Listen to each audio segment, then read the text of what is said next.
सानो हुँदैन माया जुनी जुनीलाई पनि बिर्सिँदैन मायाले माया छोटै छोटै खाए पनि। होइन, तिम्रो मुड कति बेला कहाँ हुन्छ भन्ने कुरा पनि कहिले पत्तो नहुने भयो सबिन।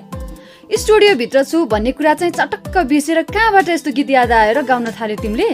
मुडको कुरा होइन कि माया, तर कसरी अचानक यो गीत आइदिरा भने? हो है, तिमी र तिम्रा कुरा। तर नि सबिन, के माया साँच्चीकै पुरानो र नयाँ भन्ने हुन्छ र? यो गीतमा माया कहिले पुरानो हुँदैन भनेर के आधारमा भनेको होला कि है? तिमी पनि माया के प्रश्न हो नि के तिम्रो दिमागमा? होइन क्या सबिन, साँच्चै माया पुरानो हुन्छ कि हुन्न, धेरै छ कि थोरै छ, कसले बढी गर्छ र कसले कम गर्छ भनेर के को आधारमा छुट्याउने के?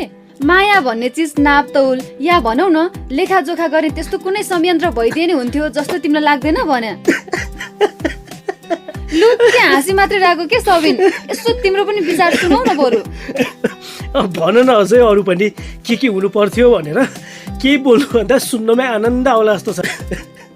अब हाँस्न बन्द गर त सबिन। ल अचम्म हो भन्या सबिन, सुनिन्छ नि तिमीलाई असाध्यै माया गर्छु, अब तिमीबाट टाढिन सक्दिन, तिमीसँग छुट्टिने त कल्पना पनि गर्न सक्दिन, तिमीलाई म आफूलाई भन्दा पनि बढी माया गर्छु जस्ता थुप्रै कुराहरू भनिरहेका हुन्छन् नि। तर भन्नेले साँच्चै नै भनिरहेका छन् भनेर चाहिँ कसरी पत्ता लगाउने? अनि फेरि त्यो धेरै भने कति होला?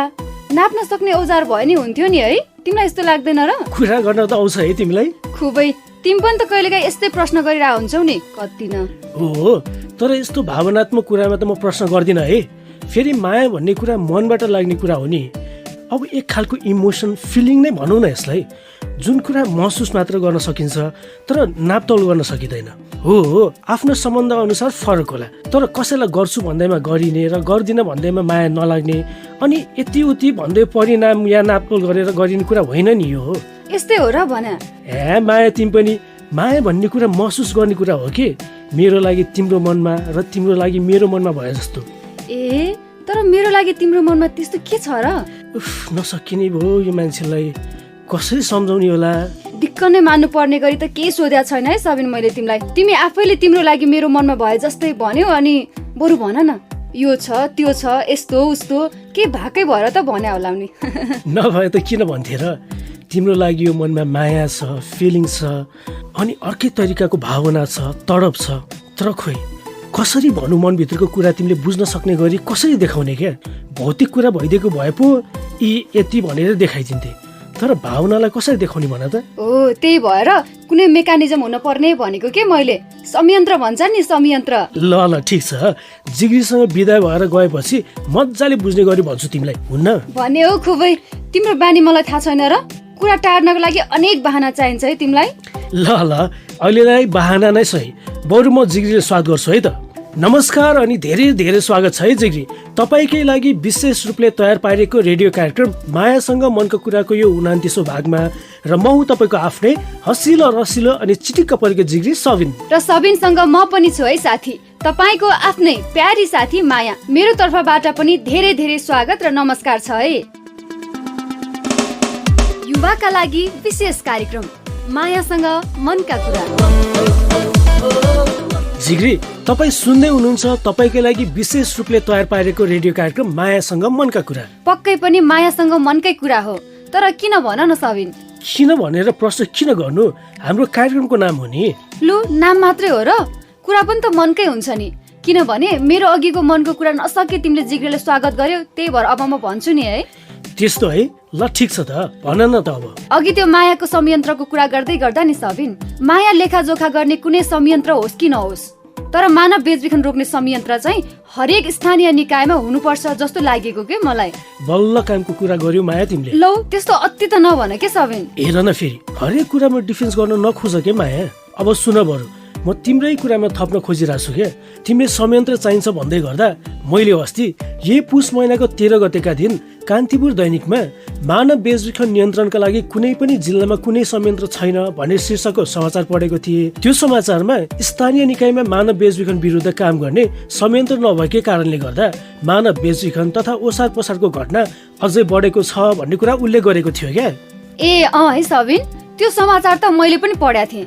अझै राष्ट्रिय मानव अधिकार आयोगले 2076 प्रकाशित गरेको मानव बेचबिखन सम्बन्धी राष्ट्रिय प्रतिवेदनको रिपोर्ट भन्दै नेपालमा मानव बेचबिखनका घटनाहरू छायामा पर्ने गरेको र हराएका भनिएका मध्ये 47% मात्रै फेला पर्ने र अन्यको स्थितिबारे थाहा नहुने उल्लेख गर्दै त्यो प्रतिवेदनमा सरकारी तथ्याङ्कमा आएका भन्दा ठूलो संख्यामा मानव बेचबिखन भइरहेको निष्कर्ष निकालिएको छ भनेर पनि त उल्लेख गरेको थियो नि। हो नि, जे होस् मानव बेचबिखन रोक्नको लागि हामी एक्लैको प्रयासले चाहिँ असम्भव नै छ। त्यही भएर हरेक गाउँ टोलमा या भनौँ न हरेक स्थानीय स्तरमा सरकारी संयन्त्रको पनि महत्त्वपूर्ण भूमिका रहन्छ। एकदमै सही कुरा। र अहिले त स्थानीय तहलाई त्यस्तो संयन्त्र बनाउनको लागि अधिकार पनि त दिएको छ नि। हो त, र यही अधिकारको कुरा गर्ने हो भने त मलाई परीको पो याद आयो भने परी पनि त समाजमा भएको अपराध मानव बेचबिखन रोक्नको लागि अधिकार प्राप्त गरेको व्यक्ति हो नि, प्रहरी हुन् नि उनी त। ए साँच्ची सबिन, तिमीले परीको कुरा गर्दा त मलाई अस्ति परीलाई निरजले प्रपोज गरेको थियो, अनि कतिजना साथीहरूलाई फेरि भारतको बाटो हुँदै कहाँ लग्दैछ भन्ने सूचना पनि दिएको थियो नि। हो त्यो पो याद आयो भने। है माया, जिग्रीहरूले के गरिरहेको होला न है, बरु कथाको यो पाँचौँ भाग नै सुनौ है त माया। हाम्रो जिग्री पनि कुरिराख्नु भएको होला। हो त, ल बजाइहाल त।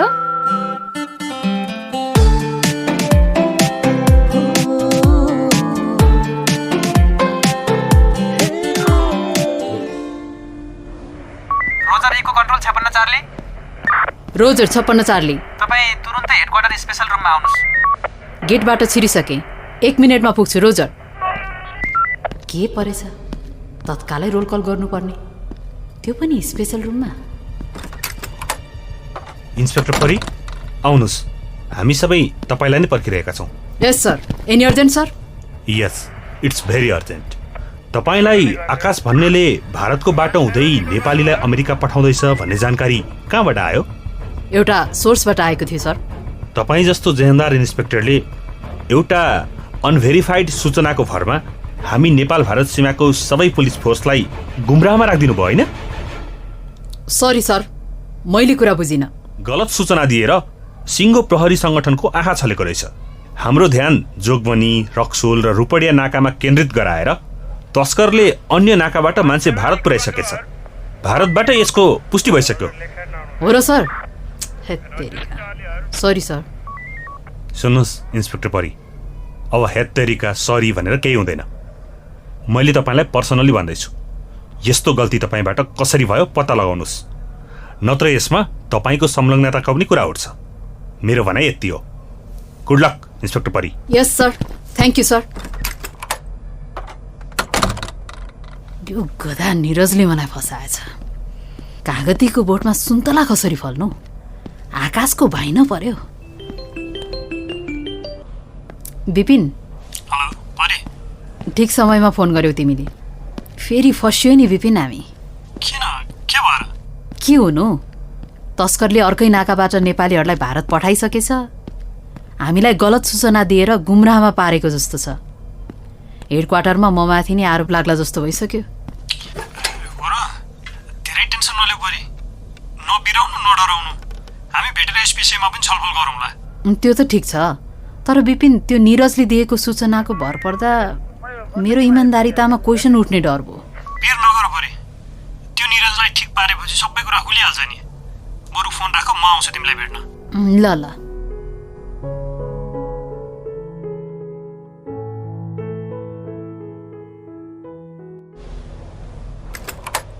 ओहो, इन्सपेक्टर परिज्यूलाई छड्के सलाम छ है। को तपाईँ? किन यहाँ? म मिस्टर आकाश हो। अलिक घोरिएर हेर्नुहोस् त, चिन्नुहुन्छ होला। हुन त इन्सपेक्टर परीको आज मुड अफ होला, तैपनि म चाहिँ मुड फ्रेस गराउन आएको। तपाईँसँग मेरो कुनै काम छैन, गइहाल्नुहोस् तपाईँ। जान्छु। प्रहरी, वकिल र न्यायाधीशकोमा धेरै बेर बस्ने बानी छैन के मेरो। तर परी, अब त थाहा पाउनु भयो होला मेरो पहुँच। ठिक छ, समय अझै सकिएको छैन। सधैँ पहुँचले काम गर्दैन। बाफ्रे, अझै कडा कुरा गर्नुहुन्छ त। हुन त यसपालि प्रहरी नै मेरो जालमा पर्यो, माया जालमा। बिचरा इन्सपेक्टर परीकै मिलेमतोमा नेपालीलाई गैर कानुनी बाटोबाट भारत पठाएको कुरा पनि उठेछ। म काममा व्यस्त छु, तपाईँ जानुहोस् गुरुका। जान्छु नरिसाउनु न त्यसरी। तर मेरो सफलताको कुरा गर्न आएको हो नि त म। तपाईँ त मेरो भाइ बुहारी पनि हुन बेर छैन। म तपाईँलाई प्रहरी लगाएर घोक्राएर निकालौ कि आफै जानुहुन्छ खुरुक्क? हत्तेरी, म गइहाल्छु के। निरज र तपाईँको इलु इलु चल्यो भने तपाईँ मेरो भाइ बुहारी यति भन्न खोजेको मात्रै हो के। ए हल्साफ, यहाँ 5-7 जवानहरू पठाउनुहोस् त मेरो कोठामा। होइन होइन, त्यस्तो केही गर्न अथवा कोही बोलाउनै पर्दैन नि, म गइहाल्छु। तर एउटा कुरा पक्का भयो, यो आकाशले जाल बिछ्याएपछि प्रहरी, वकिल, पत्रकार सबै फस्ने रहेछन्। अब मसँग रिसाउने होइन परी, आफ्नो पद जोगाउनुहोस्, यही नसिहत दिन आएको म पनि। तपाईँ पनि मानव बेचबिखनको मतियार हो कि भन्ने शङ्का भइसक्यो तपाईँको आफ्नै सङ्गठनलाई।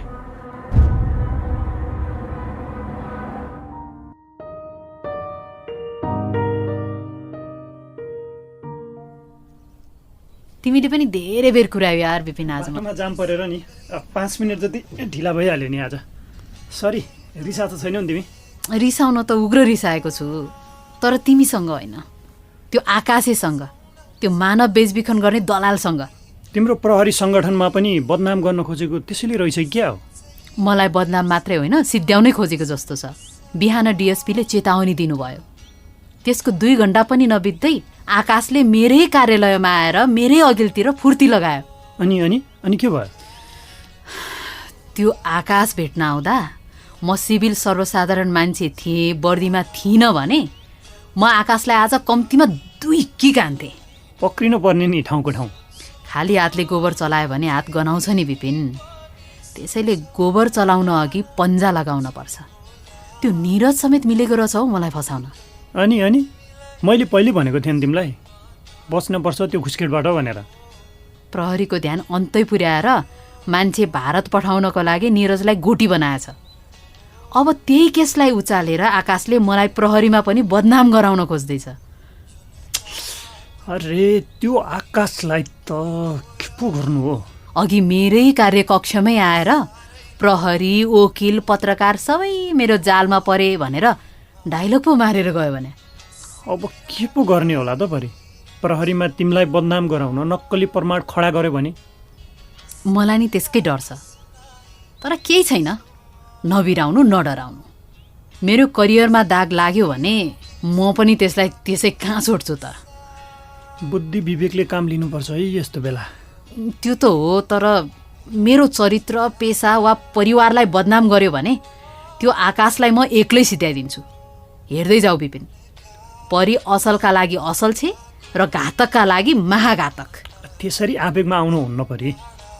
तिमी जस्तो कानुनको रक्षा गर्ने मान्छेले यस्तो भन्न सुहाउँदैन क्या। बरु कसरी हुन्छ प्रमाण जुटाउँ अनि कानुनी दायरामा ल्याएर जेल जाकौँ। हुन त हो, अब त्यस्तै गर्नु पर्ला, तर जसरी त्यसले मेरो करियरमा दाग लगाउन खोजेको छ नि, म त्यसलाई जिउन न मर्ने बनाइदिन्छु। आवेशमा नआउ न परी, कुल डाउन प्लिज।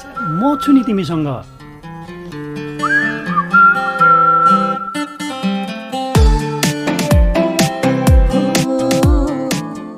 कसको विश्वास गर्नु न खै? माया गर्छु, प्रेम गर्छु भन्ने व्यक्तिले नै धोका दिएपछि कसको के लाग्छ? त्यही भएर त हामीले भन्दै आएको कुरा हो नि सबिन, कि आँखा चिम्लेर कसैलाई विश्वास नगर्नु होला, किनकि आफ्नै विश्वासिलो मान्छेले धोका दिन्छ भनेर। आजकै कथामा परीलाई निरजले धोका दिएको जस्तो। त्यही त है, कस्तो मान्छे होला कि निरज त। परीलाई प्रपोज गरेको जस्तो गरेर गलत सूचना पो दिएको रहेछ आकाशको बारेमा। आकाशले इन्डिया र नेपालका विभिन्न नाकाबाट मान्छेहरूलाई गैर कानुनी रूपमा अमेरिका पठाउँदैछ भनेर। कस्तो नमज्जाले झुक्कायो नि विपिन र परीलाई, दुवैजना दाजुभाइ मिलेर। अझ हेर त, परीले त आफ्नो अधिकारको, पावरको मिसयुज गरेर प्रहरीलाई गुमराहमा पारेको भनेर आरोप नि लाग्यो। त्यही त, अझ पत्रकारहरूको अगाडि आकाशको कर्तुतको भण्डाफोड गर्छु भनेर बसेको विपिन पनि हार मान्न बाध्य भयो। कस्तो चलाखीपूर्ण तरिकाले दुवैजनालाई झुक्क्याएको है। त्यसमाथि आकाशको रवाब कत्तिकै हेर त, पुलिस स्टेसन नै गएर परीको अगाडि आफूले जितेको र परीको हार भएको भनेर कस्तरै फुर्ती लगाएको। अझ मेरो केही पनि बिगार्न सक्दैनौ तिमीहरूले भनेर शानका साथ भनेर पनि गयो है। त्यही भनेको के है, अपराध गर्नेहरू मजाले खुलेआम घुमिरहेका छन् अनि पीडितले न्याय नै पाएको छैन। कस्तो विडम्बना। तर एक न एक दिन त अपराधीले सजाय पाउँछ नै पाउँछ भन्छ नि, खराब काम गर्नेहरू सधैँ बच्न सक्दैनन् भनेर।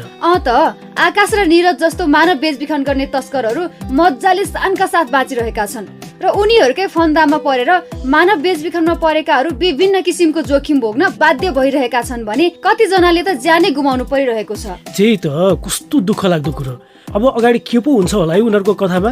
आकाशले सधैँ विपिन र परीलाई झुकाएर मानव बेचबिखन गरि नै रहन्छ कि र परी र विपिनले प्रमाण जुटाएर आकाश र नीरजको विरुद्ध सजाय दिलाउनमा सफल हुन्छ? त्यो थाहा पाउनको लागि त सबिन अर्को हप्ताको बाँकी कथा नै सुन्नुपर्छ। अर्को हप्ता कहिले होला जस्तो पो भयो भने मलाई त। मलाई पनि त्यस्तै भइरहेको छ माया। तर के गर्ने, अर्को हप्ता नकुरी पनि त भएन नि, के कसो जिग्री? हो नि है। त्यही भएर साथी हामी फेरि पनि भन्छौँ, कसैमाथि विश्वास गर्नु अघि मजाले सोच विचार गरेर मात्रै विश्वास गर्ने गरौँ र उसले दिएको जानकारी सही हो या गलत प्रमाणीकरण गरेर मात्रै विश्वास गरौँ। सँगसँगै कसैले विभिन्न किसिमको लोभ प्रलोभन देखाएर गैर कानुनी रूपमा वैदेशिक र आन्तरिक रोजगारीमा जानको लागि फकाउन खोज्लान्। तर विचार गर्नु होला कि त्यसरी गैर कानुनी रूपमा जाँदा कस्तो कस्तो खालको जोखिम आउन सक्छ भनेर, अनि मात्र के गर्ने भनेर निर्णय गर्नु होला। पक्कै पनि अघि तिमीले सेयर गरेको न्युज थियो नि, मानव बेचबिखन रोक्नको लागि कुनै पनि जिल्लामा संयन्त्र छैन भनेर। सायद यही कारणले गर्दा पनि होला कि मानव बेचबिखन रोक्न कठिनाइ भइरहेको। सही कुरा निकाल्यो माया तिमीले। मानव बेचबिखन रोक्नको लागि स्थानीय तहमा वा जिल्लामा कुनै पनि संयन्त्र नभएर पनि होला यस्तो घटना बढिरहेको। त्यही भएर सबिन बरु साथीलाई नै सोध्ने कि स्थानीय तहले कस्तो खालको संयन्त्र बनाउनु पर्छ होला मानव बेचबिखन रोक्नको लागि भनेर। यसको लागि त तिमीले यति धेरै सोच्नै पर्दैन नि माया। हामीलाई यही विषयमा हाम्रो बाँके मकवानपुर र सुनसरीका जिग्रीले आफ्नो विचार पठाउनु भएको छ। लौ सुन बरु। हो र सबिन, ल गजब भएछ। उसो भए त साथी सुनौ है त उहाँहरूको विचार उहाँहरूकै आवाजमा। नमस्कार, म गोमा कुलुङ धरानबाट। सर्वप्रथम टोलमा गएर वा विद्यालयमा गएर जनचेतना जगाउनु पर्यो। बेरोजगार युवाहरूको लागि रोजगारीको पनि सृजना गर्दाखेरि उनीहरू कम्ती बहकाउमा परेर मानव बेचबिखन जस्तो कुराबाट बच्छन् कि कानुन कडा भइदियो भने पनि यस्ता कार्यहरू आफै पनि हटेर जान्छन्। नमस्कार, म एलएन गजदार। स्थानीय तहले वडालाई, टोल विकासलाई प्रत्येक स्कुलमा गएर पनि सचेतनामूलक कार्यक्रम गर्नुपर्छ कि बेचबिखनका न्यूनीकरणका उपायहरू र यसमा कसरी फकाइन्छ। एउटा रेडियो टेलिभिजनको मार्फत पनि उनीहरूले बजेट छुट्याएर स्थानीय निकायमा यसको मानव बेचबिखनको बारेमा कार्यक्रमहरू गरेर पनि सचेत गराउन आवश्यक छ। कडा कानुनी व्यवस्था हुनुपर्छ एकदमै। आरोपी व्यक्ति भेटिए पनि उनले सजाय पाइरहेका छैनन्। म बिमला सिंह राठौर, नेपालगञ्ज। मानव बेचबिखन रोक्न स्थानीय तहको सीमा सुरक्षाहरू बलियो बनाउनु पर्यो। विद्यालय तहहरूमा एउटा संगठन गठन गरेर तिनीहरूले अब कसरी सडक नाटकहरूबाट प्रष्ट गरेर उनीहरूको मानसपटलमा छाप पर्ने गरेर उनीहरूलाई लोभ लालचामा नफस्ने, कुनै नयाँ व्यक्तिहरू आयो भने उनीहरूतिरै आकर्षित नहुने तरिकाले नाटकहरू देखाउनु पर्यो। शिक्षा दिँदाखेरि पनि विद्यालयमा बच्चाहरूलाई यस्तो छाप परोस् कि नयाँ मानिसहरूसँग बोल्दाखेरि पनि एकदमै होशियार भएर यसले के भन्न खोजेको छ त त्यस्तो कुरालाई बुझेर मात्रै शिक्षाहरू दिने। इरशाद अली शेष। ये हमारे बेचबिखन के लिए हमारे ख्याल से ही है कि एक जुड़वा पालिका से कोई बजट छुटियावा जाए, गांव-गांव में, टोल-टोल में कार्यक्रम रखा जाए और वो कार्यक्रम से महिला पुरुष और लड़के लड़की जवान बूढ़े सबका मतलब जागरूक किया जाए कि ये चीज से नुकसान है। यहाँ से मेरा आदमी ऐसे अगर इधर उधर कोई बाहर के आदमी आवा और ओके हकाव भकाव ना हो के थोड़ा बचे पड़ा, उससे जागरूक हो एक बाद में यहाँ तो ये बेचबिखन का काम मुझे थोड़ा सा कम हुई है, रुक जाइए। सुशीला किङ हो, म खेलौडा 8 मकवानपुर जिल्ला। कानुन बनाएलाई त्यसलाई सही रूपमा लागू गर्नुको साथसाथै स्थानीय मानिसहरू पनि जागरुक हुनु जरुरी छ। मकवानपुर अब नगरपालिकाले मानव बेचबिखन रोक्नका लागि स्कुल लाइनबाट नै अब सबैजनालाई जनचेतना गराए पनि राम्रो हुनेछ। त्यसै गरी यो क्लबहरूमा आफ्नो समाजको अब क्लबहरूको लागि भनेर गाउँलेहरूलाई भन्न लाग्यो भने अझै राम्रो हुनेछ।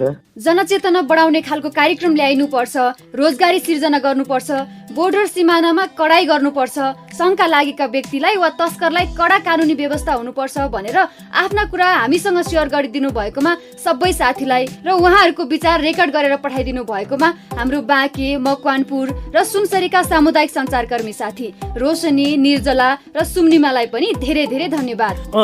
र उहाँहरूको कुरामा थप्नु पर्दा नि झिग्री, यसरी कडा कानुनको व्यवस्था भएमा त सजायको डरले गर्दा पनि मानव बेचबिखन गर्ने तस्करहरू डराएर केही हदसम्म भए पनि मानव बेचबिखनको घटना कम हुन्थ्यो कि? स्थानीय तहमा मानव बेचबिखन रोक्नको लागि संयन्त्र नभएर पनि यस्तो घटना भइरहेको छ। त्यही भएर मानव बेचबिखन रोक्नको लागि स्थानीय तहमा संयन्त्र चाहिँ बनिहाल्नु पर्छ जस्तो लाग्छ के सबिन मलाई त। एकदमै हो नि। र अस्तिको हप्ता हामीले सुनसरी जिल्लाको जनप्रतिनिधिसँग कुरा गर्दा उहाँहरूको रामधनी नगरपालिकामा चाहिँ मानव बेचबिखन विरुद्ध कार्यविधि बन्दै गरिरहेको छ भनेर जानकारी गराउनु भएको थियो नि। बरु मकवानपुर जिल्लाको पालिकामा वा स्थानीय तहमा बनिरहेको छ कि छैन जान्न पो मन लाग्यो माया मलाई त। त्यसको लागि त हाम्रो मकवानपुरको सामुदायिक सञ्चारकर्मी साथी निर्जलाले मकवानपुरका जनप्रतिनिधिसँग कुराकानी गर्नु भएको छ। बरु उहाँकै कुरा सुनौ न त है। हुन्छ माया। म एकराज उप्रेती मनरी गाउँपालिकाको अध्यक्ष। मानव बेचबिखन भन्ने कुरा चाहिँ विभिन्न रूपबाट भइराखेको हुन्छ। स्थानीय सरकार, योसँग सवाल मिल्ने सङ्घ संस्थाहरू, यसैलाई नियन्त्रण गर्नको निम्ति तयार भएका हाम्रा विभिन्न उपसमितिहरू छन् र तिनीहरूको निगरानी लगायतको कुरामा हामी सक्रिय रूपमा नै लागिराखेका छौँ। र अब यसमा अब अहिले चाहिँ विशेष गरिकन एउटा यो मानव बेचबिखन विरुद्धको हेटौँडामा चाहिँ प्रदेश सरकारको तर्फबाट एउटा वर्कसपको कार्यक्रम पनि भएको थियो। अहिले मकवानपुरमा चाहिँ यो सामी परियोजना भन्ने एउटा परियोजना पनि हाम्रो यहाँ लागू भएको छ। रोजगारकै हिसाबले पनि गइराखेका छन् भने कतिपय चाहिँ प्रलोभनमा परेर त्यहाँ गएपछि अब एउटा देशमा लान्छु भन्ने अर्को ठाउँमा लगेर चाहिँ गरिदिने यस्ता खालका बारेमा चाहिँ हामीले सचेतना चाहिँ कार्यक्रमहरू पनि हामीले गरिराखेका छौँ। गाउँपालिकाको तहबाट सवाल बेल्ने सङ्घ संस्थाहरूको तर्फबाट पनि हामीले गरिराखेका छौँ। एकजना तामाङ समुदायको र उहाँ चाहिँ एउटा चर्पी के बनाउने काममा लागिरहनु भएको छ। उहाँको श्रीमान श्रीमती नै र 4 महिनाको बच्चा चाहिँ भित्र मजेरीमा चाहिँ सुताइराखेको अवस्था रहेछ र आफ्नै घरमा आइरहने आफ्नै नाता पर्ने खालका मान्छेहरू चाहिँ त्यता घुमिरहेको रहेछन्। उनीहरूले त्यस्तो वास्ता गर्ने कुरा भएन। अनि एकछिनपछि चाहिँ तपाईँको भित्र जाँदा बच्चा छैन र यसले हाम्रो धेरै सञ्जालहरूलाई चाहिँ प्रयोग गऱ्यौँ। हामीले चाहिँ राष्ट्रिय अन्तर्राष्ट्रिय रूपमा पनि योसँग सवाल मिल्ने संस्थाहरूसँग चाहिँ हामीले कोअर्डिनेसन गर्दा चाहिँ हामीले पत्ता लगायौँ चाहिँ इन्डियामा चाहिँ त्यो बच्चा चाहिँ त्यहाँ पुगेको छ भन्ने कुराको चाहिँ जानकारी भएपछि हामीले यहाँ तत्काल कार्यपालिकाको बैठक बसेर हामीले त्यो बच्चालाई चाहिँ सकुशल नेपाल फिर्ता गरेर चाहिँ हामीले उहाँ आमा बाउलाई चाहिँ तपाईँको जिम्मा लाउने काम पनि हामीले चाहिँ गऱ्यौँ। निरुत्साहित गर्नको निम्ति भनेको हामी सबैको दायित्व हो, हरेक नागरिकको दायित्व हो। कुनै पनि कुरामा कोही पदमा बसेर होला, कोही पदमा नबसेका होलान्, तर यस्ता विकृति विसङ्गतिलाई अन्त्य गर्ने चाहिँ सचेत नागरिक जति सबै हामी एक ठाउँमा रहेर एक मनका साथ हामी लाग्यौँ भने यसलाई भविष्यमा हामी चाहिँ निरुत्साहित गरेर चाहिँ एउटा स्वच्छ मानव बेचबिखन रहित समाज चाहिँ निर्माण गर्न चाहिँ हामी सफल हुनेछौँ। हाम्रो नियमित रूपमा गाउँपालिका स्तरमा चाहिँ मानव बेचबिखन नियन्त्रण चाहिँ समिति पनि गाउँपालिकाको अध्यक्षको अध्यक्षतामा छ। त्यसको हामी नियमित बैठक बस्छौँ। विभिन्न वडाका सूचनाहरू पनि हामी बुझ्छौँ। त्यसमा हाम्रा चाहिँ विभिन्न वडा तहमा चाहिँ विभिन्न सञ्जालहरू पनि निर्माण भएको छ र त्यसमा एनजिओ आइएनजिओका चाहिँ जो हामीसँग सवाल मिल्ने निकायका प्रतिनिधिहरू पनि त्यहाँ रहनु भएको छ। निगरानी पुर्याउने कुरामा चाहिँ हामीले कुनै कसर बाँकी राखेका छैनौँ र हामीले त्यो प्रक्रियामा हामी अगाडि बढिराखेका छौँ। स्थानीय तहमा पनि त्यस्ता चाहिँ तपाईँको नियन्त्रण गर्नुपर्छ भनेर हाम्रो तहमा पनि केही कानुन बनाएका छौँ। हरेक महिनाको 25 गते चाहिँ हाम्रो जिल्ला समन्वय बैठक बस्छ। 10वटा पालिकाको प्रतिनिधिहरू त्यहाँ आउँछन्। कति संयन्त्र बनिसकेको छ, कति बनाउँदैछौँ, विभिन्न किसिमको कार्यक्रमहरू पनि गरिरहेका छौँ समुदायका व्यक्तिहरूमा जनचेतना फैलाउनको लागि भनेर यति महत्त्वपूर्ण जानकारी दिनुभएकोमा मनहरी गाउँपालिकाका अध्यक्ष एकराज उप्रेतीलाई धेरै धेरै धन्यवाद। र उहाँकै कुरामा थप्नु पर्दा नि यदि स्थानीय तहमा यस्तो खालको संयन्त्र बन्यो भने पक्कै पनि मानव बेचबिखन रोक्न सकिन्छ। त्यही भएर हामी मानव बेचबिखन रोक्ने संयन्त्र बनाउनमा लागि पर्नुपर्छ जस्तो लाग्छ। सँगसँगै युवा क्लब, बाल क्लब, महिला समूह, नागरिक समाजको सहकार्यमा पनि स्थानीय तहमा यस्तो खालको संयन्त्र तयार गर्न सक्छौँ है साथी। किनभने हामी सबैजनाले आफ्नो तरिकाले मानव बेचबिखन रोक्ने काम गरिरहेका छौँ। तर एकताबद्ध रूपमा आयौँ भने पक्कै पनि मानव बेचबिखन रोक्न सक्छौँ। र मानव बेचबिखनसँग जोडिएका वैदेशिक रोजगारीमा जाँदा ठगीमा पर्ने, यौन शोषण, श्रम शोषण र अङ्गको तस्करी जस्ता विभिन्न किसिमको जोखिमहरू पनि कम गर्न सक्छौँ। त्यही भएर अन्तिममा मानव बेचबिखन जस्तो जघन्य अपराध रोक्नको लागि भरपर्दो स्रोतको विश्वास गरौँ। सबै कुराको प्रमाणीकरण गरेर मात्रै वैदेशिक र आन्तरिक रोजगारीमा जाउँ। र स्थानीय तहमा मानव बेचबिखन रोक्नको लागि संयन्त्र बनाउनमा पनि पहल गरौँ र मानव बेचबिखन विरुद्ध लागि परौँ।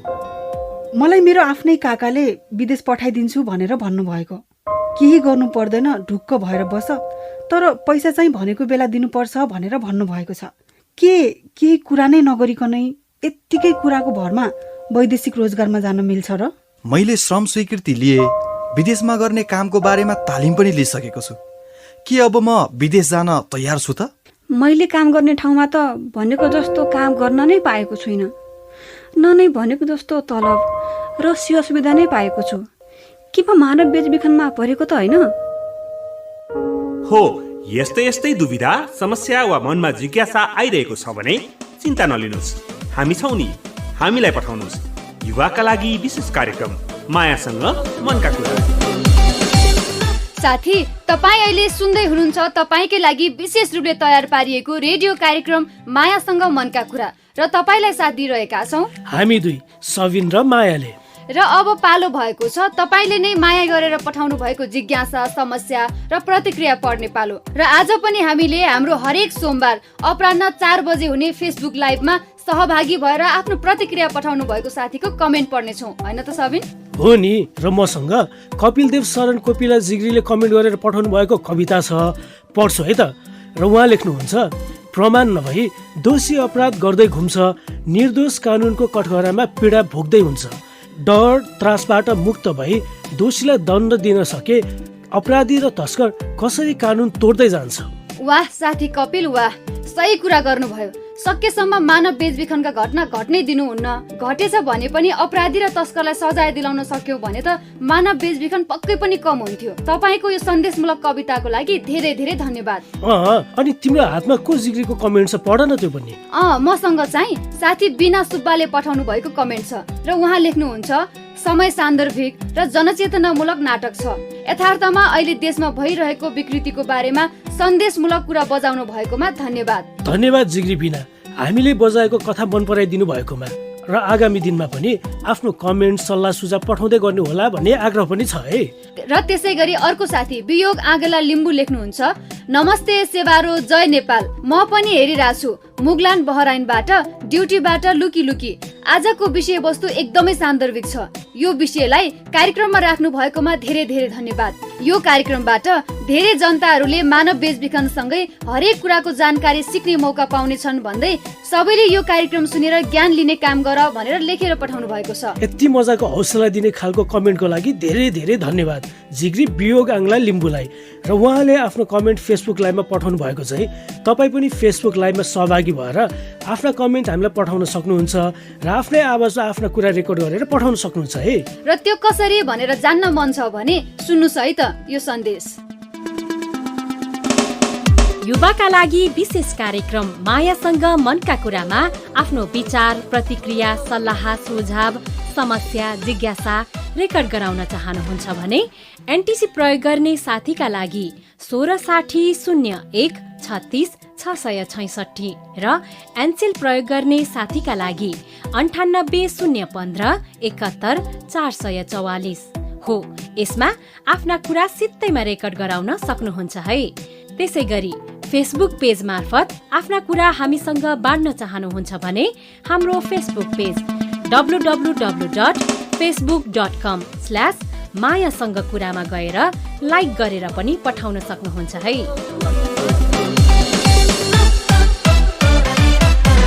ल त साथी, तपाईँको लागि विशेष रूपले तयार पारिएको रेडियो कार्यक्रम मायासँग मनका कुराको आजको यो 29औं भाग तपाईँलाई कस्तो लाग्यो? जस्तो लाग्यो त्यस्तै लेखेर पठाउनु होला भन्दै आजको कार्यक्रमबाट बिदा पो माग्ने कि सबिन? हुन्छ माया, र जिग्रीसँग बिदा मागेर गएपछि हामीले कार्यक्रमको सुरुमा कुरा गरेको थियौँ नि, माया प्रेमलाई कसरी तौलिने होला वा कसरी महसुस गर्ने होला, संयन्त्र नै हुनुपर्ने हो भनेर, हो त्यसको बारेमा कुरा गरौँ। भइहाल्छ नि सबिन।